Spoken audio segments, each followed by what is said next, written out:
नमस्कार प्यारे बच्चों, जेके एजुकेशन चैनल में आपका हार्दिक स्वागत है।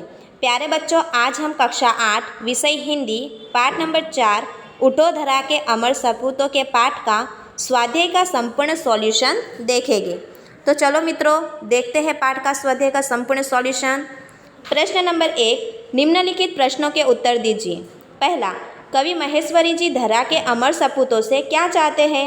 उत्तर, सदियों की गुलामी के बाद हमारे देश को स्वतंत्रता मिली है। कवि चाहते हैं कि देश के युवक स्वतंत्रता के बाद देश का नव निर्माण करें। वे लोगों के जीवन में नया उत्साह भरे, उनमें नए प्राणों का संचार करें, युग युग के मुरझाए हुए फूलों को नई मुस्कान दे, अपनी मंगलमयी वाणी से संसार रूपी उद्यान को गुंजित करें। वे तरह तरह का ज्ञान प्राप्त कर देश का भविष्य उज्जवल बनाए। इस प्रकार कवि महेश्वरी जी धरा के सपूतों से अनेक अपेक्षाएं रखते हैं।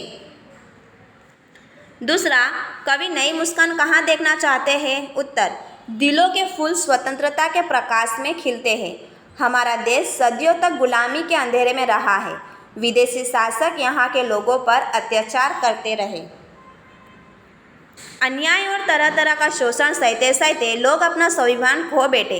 उनके दिलों में उदासी छा गई। कवि की इच्छा है कि ऐसे मुर्दा दिलों में फिर से नई जीवन का संचार हो। इस प्रकार कवि युग युग से लोगों के मुरझाए हुए हृदय सुमनों पर नई मुस्कान देखना चाहते हैं। तीसरा, देश के नव निर्माण के लिए आप क्या क्या करना चाहेंगे? उत्तर, देश के नव निर्माण का कार्य करना मैं अपना कर्तव्य समझता हूँ। इसके लिए मैं अपने मोहल्ले में एक मित्र मंडल की स्थापना करूँगा।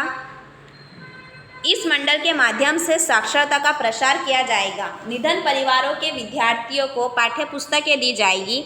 हम अपने मोहल्ले में एक वचनालय खोलेंगे। यहाँ बैठकर लोग अखबार पढ़ेंगे। मंडल की तरफ से वृक्षारोपण किया जाएगा और समय समय पर आरोग्य शिविर भी लगाए जाएंगे। चौथा, इस कविता में कौन कौन सी बातें हैं जिन्हें अपने जीवन में उतारना चाहोगे? उत्तर, इस कविता की निम्नलिखित बातें मैं अपने जीवन में उतारना चाहूँगा। पहला, मैं अपने देश से प्रेम करूँगा। दूसरा, मैं केवल अपने लिए नहीं बल्कि देश के लिए जीऊँगा। तीसरा, मैं सारे देशवासियों को अपना मानूँगा। चौथा, मैं खूब मन लगाकर पढ़ूँगा। पढ़ लिख कर अपने ज्ञान का उपयोग देश की सेवा में करूँगा। मैं चाहूँगा कि मेरी योग्यता का लाभ देश को मिले। पाँचवा, मैं ऐसे काम करूँगा जिनसे देश का गौरव बढ़े। छठा, मैं देश की रक्षा करने में कभी पीछे नहीं हटूँगा। प्रश्न नंबर 2, दिए गए काव्यों को पढ़कर प्रश्नों के उत्तर दीजिए। खड़ा हिमालय बता रहा है, डरो न आंधी पानी में, डटे रहो तुम अपने पथ पर कठिनाई तूफानों में। डरो न अपने पथ से तुम तो सब कुछ पा सकते हो पारे। प्यारे, तुम भी ऊंचे उड़ सकते हो, छू सकते हो नभ के तारे। अटल रहो जो अपने पद पर लाख मुसीबत आने में, मिली सफलता उसको जग में जीने में मर जाने में।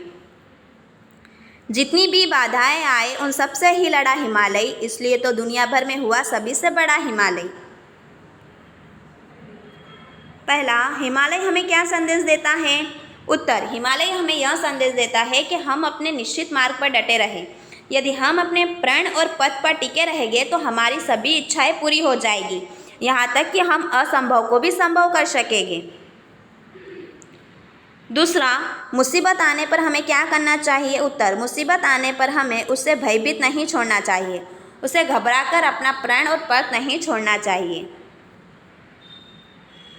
तीसरा, कवि ने हिमालय को सबसे बड़ा क्यों कहा है? उत्तर, हिमालय ने सभी बाधाओं को डटकर मुकाबला किया, वह हर कठिनाई से लड़ा, वह कभी अपने पद से डिगा नहीं, इसलिए कवि ने हिमालय को सबसे बड़ा कहा है। चौथा, इस काव्य का भावार्थ लिखिए। उत्तर, जीवन में अनेक बाधाएं और कठिनाइयाँ आती है, हमें निडरता से उनका सामना करना चाहिए। जो मुसीबतों से बिना घबराए अपने प्रण और पथ पर अटल रहते हैं, वे असंभव को भी संभव कर दिखाते हैं।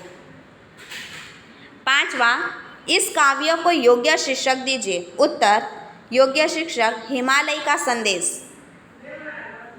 प्रश्न नंबर 3, अपूर्ण काव्य को पूर्ण कीजिए। मैं खादी की चद्दर दे दी, मैं गांधी बन जाऊंगा। उत्तर, माँ खादी की चद्दर दे दो मैं गांधी बन जाऊंगा, घड़ी कमर में मैं लटका लूँ, आँखों को चश्मा पहना दूँ, माँ छोटी सी लाठी दे दो ठक ठक करता जाऊंगा।